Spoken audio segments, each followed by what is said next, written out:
The game starts with several cutscenes which set up the necessary story beats, but thankfully even on a new save, these can be skipped. This is a tutorial level giving you room to learn movement and wrench mechanics before fighting enemies. Then you do some baby platforming to learn that, then after that there are enemies that would be hard to fight with your wrench, so you get told about the bomb glove. The bomb glove works as the first weapon the game gives you, since it complements the basic wrench melee so well, and if expanded on, the two can honestly form an entire moveset. The music absolutely slaps, which is something that's going to be true for every stage in the game. The soundtrack is absolutely impeccable. The vibe is on point, the tutorial worked perfectly, but there's no gold bolts or even skill points, and no way to freely revisit this version of Veldin, so it doesn't end up feeling like a real planet.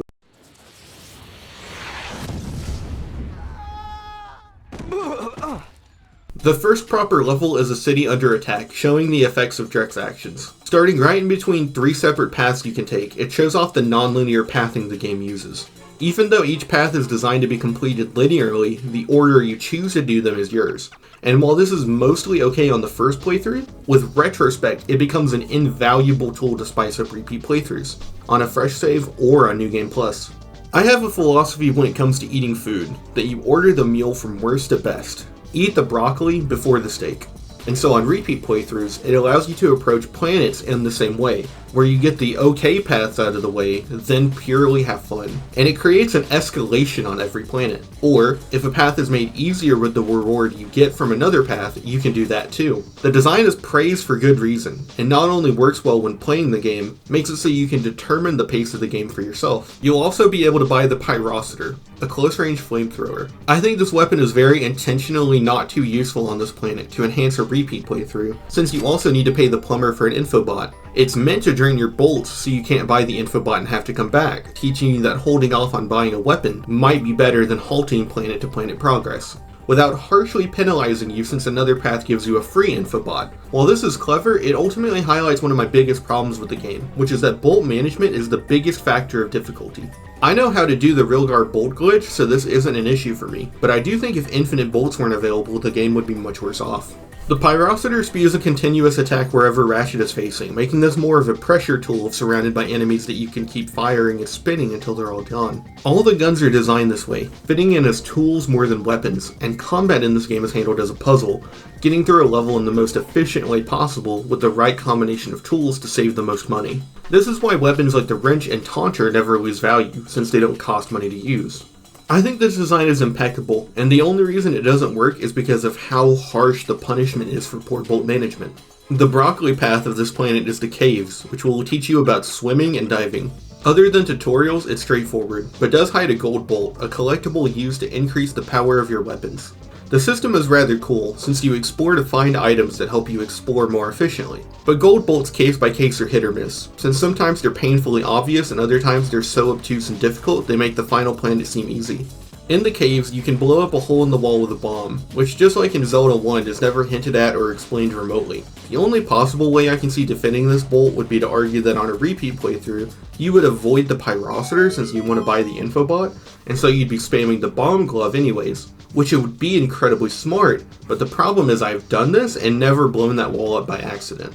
So this bolt is just ass. The next path is the Waterworks, which build on the platforming from Veldin. The gold bolt here is one that I do think works, since it requires a skill you learn on Kerwan, meaning you wouldn't know how to get it until you come back and, having been trained to look for secrets, realize the walls are close enough to jump up. This is fine to me since you'll come back with another item anyways, and the game always tells you how many gold bolts are left. You buy the infobot, and having to buy infobots is this game's critique on capitalism, emphasizing how no matter how little or much money everyone has in a capitalist world, we always need more. The stake path of this level is the Combat Gauntlet, since the combination of blaster robots and robo-bees teaches you to switch between the wrench and your weapons for combat as appropriate, and as a testing ground for the Pyrocitor. The gold bolt on this path requires the Hydro Pack, which you don't get until Hoven, and is a more obvious bolt, but I like this relationship between how hidden a bolt is. Since having the Hydro Pack makes it obvious, they instead make you fight enemies to get it, since you figured it out before coming back. You finish this path and head to the ship. Overall, this planet builds on everything in the tutorial, introduces the theme of the game through gameplay mechanics, has fun gold bolts, banging music, and is reshaped on a repeat playthrough. It's an almost perfect level. Kerwan starts with a two-way split, but I want to talk about how impressive this planet is visually. The entire game holds up extremely well, and you can tell that planets like this exist to flex the PS2's abilities, and also add an extreme amount of individual identity to each level. Novalis felt kind of hectic as it was under siege, and this planet feels equally active, but due to the sheer number of cars and buildings. It's very impressive work for me. I like to do the fitness course first, which is a ramp up even further on the platforming, as now failing to platform leads to lost progress, and it incorporates timing in a much more strict sense than Novalis. You get to the end, talk to this BBW, and buy a slingshot. The slingshot is a gadget that swings you towards floating targets you shoot at. Green is grappling and yellow is swinging. Gadgets are distinct from weapons as they're puzzle or platformer tools with next to no combat applications.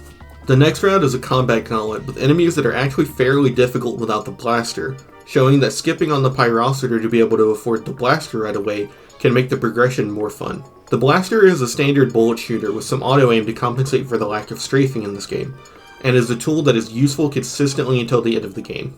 After fighting to Al's Robo Shack, you can buy the Helipack, which lets you do boosted long jumps, crouch high jumps, and glide over distances. Then there's a hidden bolt in the box maze and a fun action set piece on the train, which on a new save makes your blaster less effective to remind you to try using the bomb glove and keep switching through your tools so you don't get too used to one weapon. Here's something this planet does that I think is very cool. Since you gain the Helipack here, one of Ratchet's more core movement tools, 3 of the 4 gold bolts require it, which helps to reinforce that every time you get a new gadget, it should change how you view a level's design. On the fitness course, there's a building you can glide to containing one, and on the combat gauntlet, if you look under where you landed on the planet, you'll see a gold bolt, but with no way to reach it. Get the Helipack, and then after the train segment, you're able to jump down to your ship, reminding you that vertical ascension and descension is possible. Then remembering where the bolt is, you can take a leap of faith with the Helipack and land in the tunnel. It's so cool. Stellar level on all fronts. Nothing bad to say at all that isn't an underlying core game mechanic. This is, in the context of Ratchet 1, a perfect level. Aridia is interesting to me, because you can actually visit here before Kerwan and have to come back with the swing shot for the fortress. Since you can make this one trip, I'll be considering you come here after Kerwan, but I do like that you have that much freedom to choose, and the individual paths don't really suffer at all for it. The first path I like to do is saving Skidd's agent, just because you don't get anything for it. It mixes some incredibly simple platforming with combat, but the gold bolt here is really clever. Since it's in a bit of land too far away to jump to, it takes realizing you can jump out of the mud to make it over there, which is something you would never want to do as a gamer. It almost feels like going out of bounds. When you come back from the Rilgar race, you'll get the Sonic Summoner, which can sometimes give you a flying robot companion that's super overpowered. But it feels like this was only added in sections they think you'll die in over and over, like Batalia. The other gold bullet on this path is a simple revisit with the magnet boots, which to me at least makes the boots feel a little bit more valuable. The next path I would do would be the fortress, since it amps up the platforming and uses a swing shot, which I find very fun. Self-explanatorily simple use of it, and then we get the Gadgetron Home Invader, which lets us hack doors open. I find the puzzle of matching up rings to be really fun around the mid-game, but I'm incredibly stupid and the later puzzles can actually stump me and make me look up the answers. The gold bolt on this path is hidden in plain sight. Since you see a swing shot target above the trespasser, you don't think it has another use because of the swing shot section, but if you notice the rotating platforms before, you realize the target is actually there to pull you back up after dropping down. It's backwards puzzle solving in a really fun way. The last path is saving Skidd, which is where it feels like the Pyrocitor was made to be tested, since using it to obliterate the sand sharks is so much fun and feels a lot better than the blaster or bomb glove. There's another Novalis style bombable wall, and this one feels just as bad to me. Aridia is a really fun planet to barrel through since the early game is so easy. Eudora can similarly be visited before obtaining the Trespasser. The Glove of Doom becomes available to buy, but I never really saw that much value in them outside of the boss fights. For things like the Blarg Queen or Blargian Snaggle Beast, they seem to do a lot of damage, but they're a little too sluggish to get going in the middle of the stage. The combat path brings in a mix of enemies to once again test how well you're rotating weapons mid-stage. With the little floating bots easily distracted with the Pyrocitor, the Blargs best dealt with the blaster, and the Lumberjacks with the bomb glove, and getting to the end of this path gives you the Suck Cannon, an invaluable weapon for the sheer fact that it never costs money to fire. It deals okay damage with mediocre accuracy, but once upgraded to its gold form, can hold double the projectiles and does more damage. It's a consistently useful weapon the entire game if you don't use the Bull's Glitch. This path also holds the only gold bolt, with a simple one that just needs to be noticed since it's in plain sight. The platforming and hacker path is a lot of fun to push how fast you can do it once you're comfortable leap jumping through the pads, but it's very brief. Overall it's solid, but I feel the gold bolt isn't very aha, and the Glove of Doom is kinda mediocre, but the Suck Cannon makes up for it.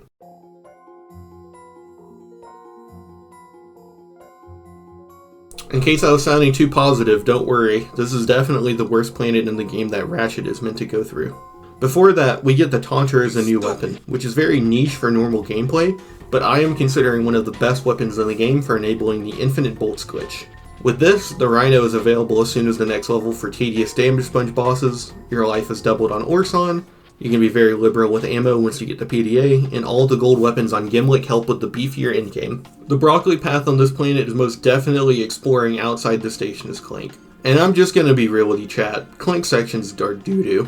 Poopy even. They forcibly regress on platforming complexity in exchange for slow-paced sections where you order little minions around. Kinda cute and funny, but very boring, especially right after such an amazing chain of early planets. The reward for this is the Hydro Displacer, a gadget that sucks water and puts it back in, which sometimes is kinda cool, but mostly just tedious. Honestly, the best part of this path is the Gold Bolt, which needs the O2 mask.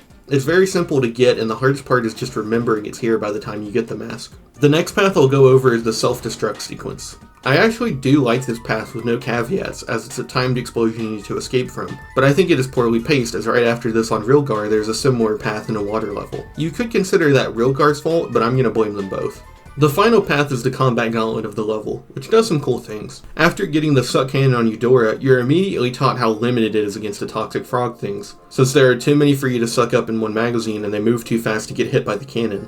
Then there's the lesson they teach you about the Taunter and electric fields, which is half and half, so it's cool and useful on planets like Orxon and Gemlik Base, but here it's very annoying, since if you die the force field stays down, meaning the strategy only works once. I guess it would be too cheap if you could keep doing it, but it makes the trick feel less useful. The gold bolt here is hidden on the top of a room, not too hidden, but it's fine. Not offensive or anything. Then the level culminates in the Blarg Queen, which is difficult due to the tight and cramped room with a camera that makes it hard to fight. It's an extreme difficulty spike when the next level is not anywhere near this hard. However, even if it's too much of a spike, I do appreciate that it's here, since this is the end of the non-linear opening, and you had to complete the planets to get here. The game knows you're ready. I'm really happy to cheese this with the Rhino on New Game Plus though. You get the grind boots and grind back to the opening, and man, Big Red Shoes main characters stay winning for real. The grind sections of this game are all extremely fun, with the only one that gets on my nerves being an optional one. As for levels where you run and gun as Ratchet, it's distinctly the weakest and least fun.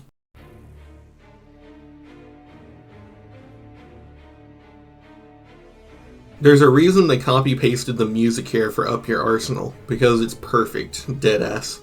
The new weapon here is the Mind Glove, a weapon that really only ever had its uses on Orxon for me, and kinda sucks otherwise. Shout out to Ratchet 3 Online multiplayer though, rest in piss.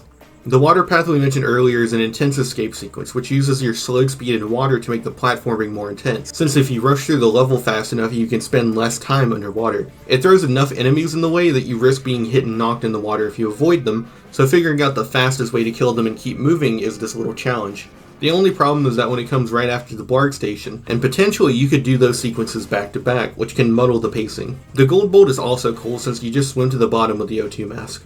It emphasizes how trivial certain parts of the early game would be with late game items. The other path is a gauntlet through the city, where you can buy the Rhino if you did the Bolts glitch. It one-shots everything but bosses and trivializes those.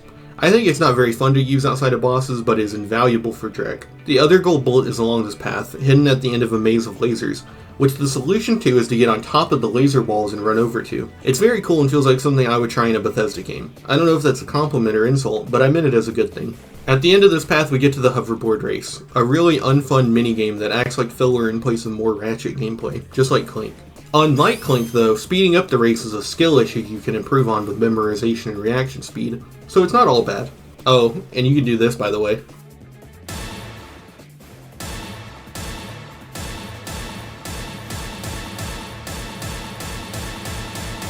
Welcome to the HoverCon Intergalactic Hoverboard Competition.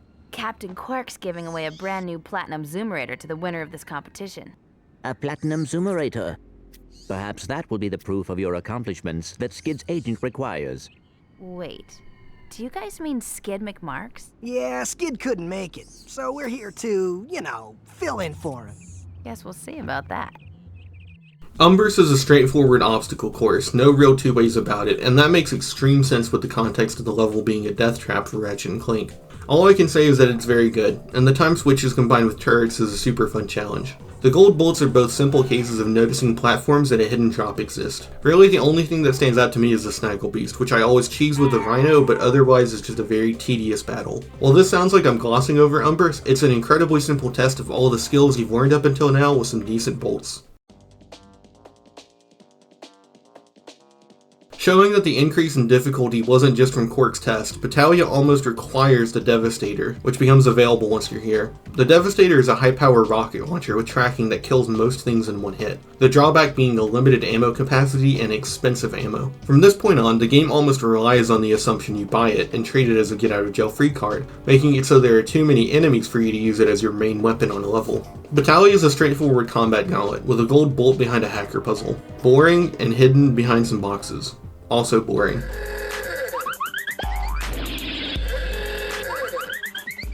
But the grind section is immaculate. This planet is a weird case where the not Ratchet gameplay is the highlight, at least until the revisit with the magnet boots, where a turret minigame kind of drags down the level a bit, and the reward being an almost useless bolt collector kind of adds salt in the wound.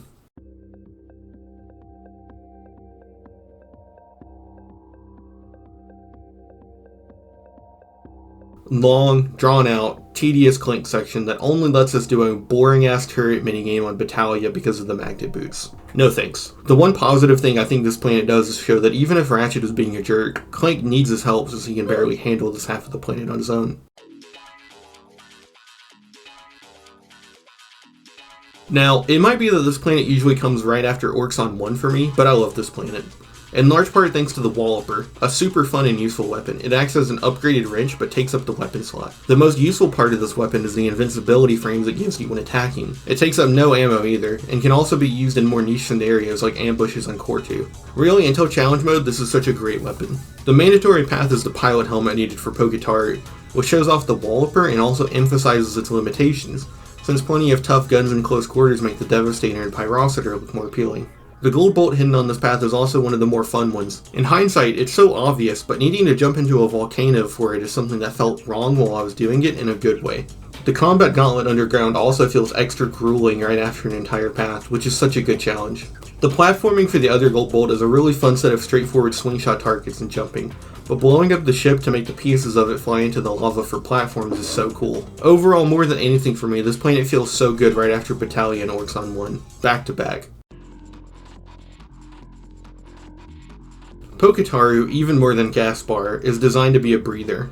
From the music going back to Veldin, the scenery and relatively easier gameplay than Batalia and the planets after it, its vibe matches the planet. This is where you can buy the decoy glove, which is useful in all releases for getting onto the Rilgar track, but otherwise is just kinda okay. I never saw the use in it really. The scenic route takes you to a Hydra Displacer and Hacker puzzle chain with light platforming, nothing too good or bad, but on return here you get the Persuader, which makes Gadgetron weapons cheaper, which is cool I guess, except you already have all but 3 of them so it feels a little bit useless.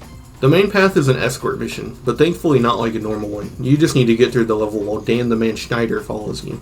The little spike guys are a real pain in the ass, but for me the Suck Cannon seems to be the best option, with some use of the Pyrocitor. After getting through it, you get the Thruster Pack, the better of the 2 packs, which lets you do a ground pound and high jump, long jump combo. You need to finish off this segment with this fucking radical ship battle and some of the best music in the game. The gold bolt is also hidden in a tricky way. You sort of expect jumping in the water all the fish attacked you from would kill you, but since you get the O2 mask, you're supposed to intuit that exploring the water is safe. When you do, you find a cool hidden part of the level in these waterfalls that leads to the gold bolt. Yay! Overall, it acts as sort of a send-off before all the hard levels, and I like it a lot for that. It's fun. This might be the hardest I've ever switched on a level in the game. This used to be a level that made me stop playing the game, and I've grown to really appreciate what it does right. The gun you get here is the Visibomb, a weird little remote-controlled airplane that one-shots everything in the game but bosses, but needs to be manually aimed when it's moving.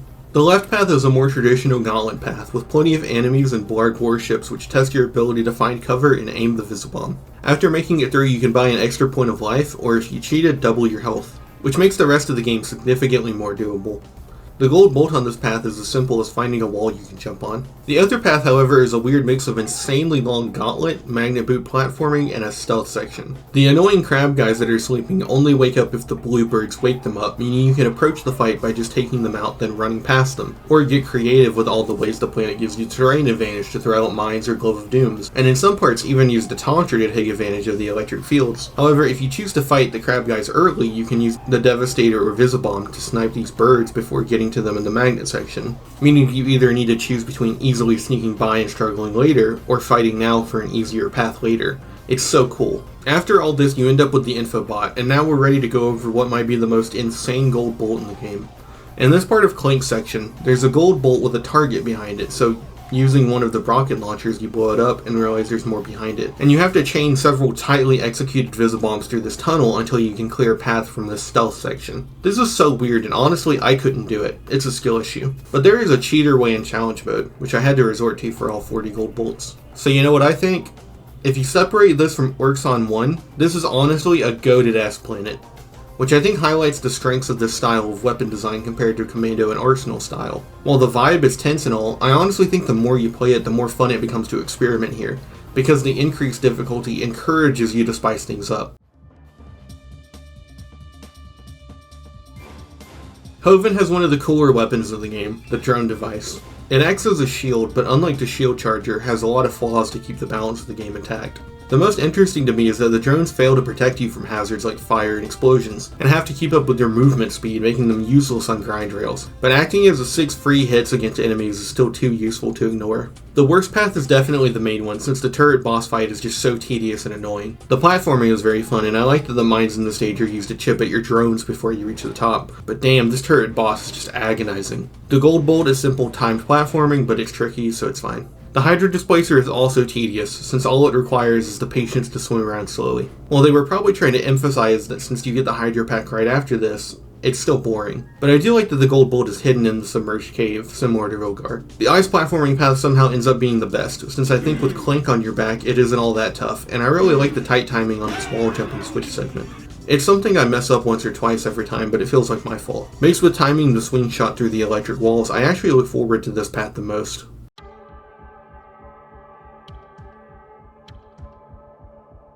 Gemlik Base is such a broad level. Adding in an element of ammo management will be more crucial with the towers, and creating enemies that must be circumvented to defeat, but most importantly it gives you the ability to buy some of the gold weapons before challenge mode, notably the Suck Cannon, Blaster, Bomb Glove, and Pyrocitor. Really, it's a giant gauntlet to make it to Qwark, which is where it loses me, since Qwark sucks so much ass as a boss fight. They really took the Pokitaru ship fight and said let's take out the fun, then made it mandatory. Whack. And it's not a skill issue either. I can do it in one try nowadays and still do not like it. I also sort of dislike the gold bolt since there's no way to tell how to reach it and the trigger is beating the level, which I guess, but it feels really bad.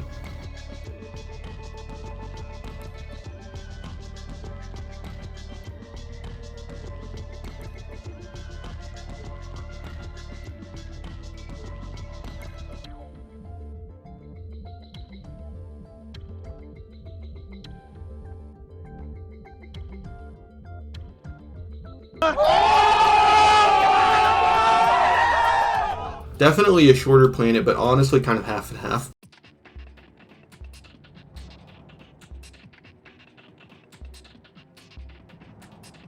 This is infamously considered by a lot of fans to be the hardest level, even more than Veldin 2. At least you get the Tesla Claw here, which is a super overpowered weapon, in a rare case where it is just strictly better than the Pyrocitor, unless I'm missing something. You'll also earn the Morpho Ray, a worse Suck Cannon. Really unfortunate since the Quacko Ray is one of my favorites in Up Your Arsenal. And finally the PDA, which lets you buy ammo anywhere, with the bolt glitch making the game a matter of refining your platforming skills, since infinite Tesla Claw, Devastator, and Drone Shields can carry you through the rest of the game.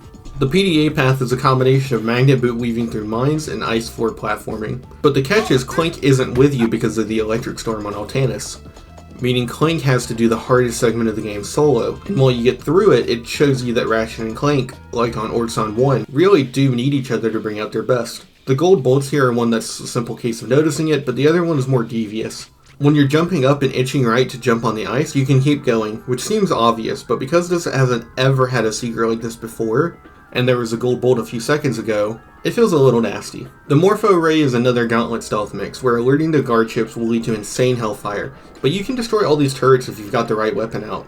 Sort of like the stealth section in Breath of the Wild, I like the mix of the two options. The timing section of the swing shot section is pretty cool, and that's it for that. The main path is more of the stealth section combat mix, but ends in a grind rail where electric robots chase you and you have to avoid them until they destroy themselves. It's an awesome reaction test. There's also a hidden gold bolt here too, just needing to be noticed, which I seem really bad at. Once all three paths have been completed, a ship will bomb the statue in the middle of the city, revealing a switch, which leads to an insanely tightly timed swing shot section, which I fumbled for like 5 minutes. And had to have blast trying to get the timing of. It leads to a gold bolt, and it feels so fucking good when you do it. This planet, despite infamously being called the hardest in the game, even more than Veldin 2, because of the lack of Clank, creates a really fun and challenging environment. This planet introduces two different types of gimmicks, those being Hydropack tunnels and Giant Clank. Since I don't like Giant Clank, we'll get him out of the way and say that getting to him is kind of fun, but I just don't really like Giant Clank combat since it's really repetitive and slow no matter how you try to do it. As for the water tunnel, I like it a lot, as dodging the lasers and all is just reaction timing, and the timer on it makes it feel nice and urgent. The bolt grabber is also a godsend with how bad the range is in this game, so this planet is equally split. Kalebo is another difficulty spike with the Gimps, which makes the combat path significantly harder on top of Blarg warships being paired with them. Fighting through all of it gets you to the chairman, where you have to win the second hoverboard race, at least if you want the employee discount up your arsenal. Now, I used to passionately despise this race, but that's because I didn't know how to do tricks on the hoverboard and raw dog the level on pure boost pads, not using the zoomerator. Now that I know how it works, I think the race is boring and a waste of time instead of just also unreasonably difficult. Either way, you get the Hollow Guys, a goofy, slow-moving, clunky robot suit, which slows down gameplay for some silliness. The more fun path is the grind boot section for the Map-O-Matic, an item that tells you where gold bolts are on the map, which makes it much easier to sort of ignore obtuse ones from before, since when you know where to look, you can find things out of place easier. The grind rail is also the culmination of all the grind rails, testing your reflexes and memory with mines, moving trains, and constantly switching tracks. It has this insane gold bolt where you need to hit 3 switches on the track, then remember where to switch to grab the gold bolt. And it's kind of just hard to do because the stage all looks the same. Like, I hit all 3 switches and then couldn't find it, just because it looks kind of all similar. The other gold bolt is obvious, but this time it's because they expect you to use the Map-O-Matic you just got. The return trip is one run through a stealth section, making it past the robot guards, very similar to the others. It's testing how well you can mix stealth and combat. The game continues to build on its concept, since now every time you want to attack, you have to transform, which first gives them an extra moment to hit the alert.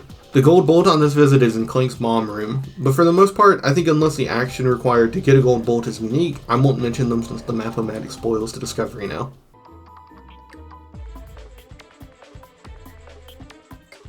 I don't want to gloss over this level, but it really is as simple as it takes 3 concepts introduced before, stealth combat mix, hydropack timer segments, and ship combat, and brings out what's good about them. I get that it's not many words, but I don't want to waste both of our times.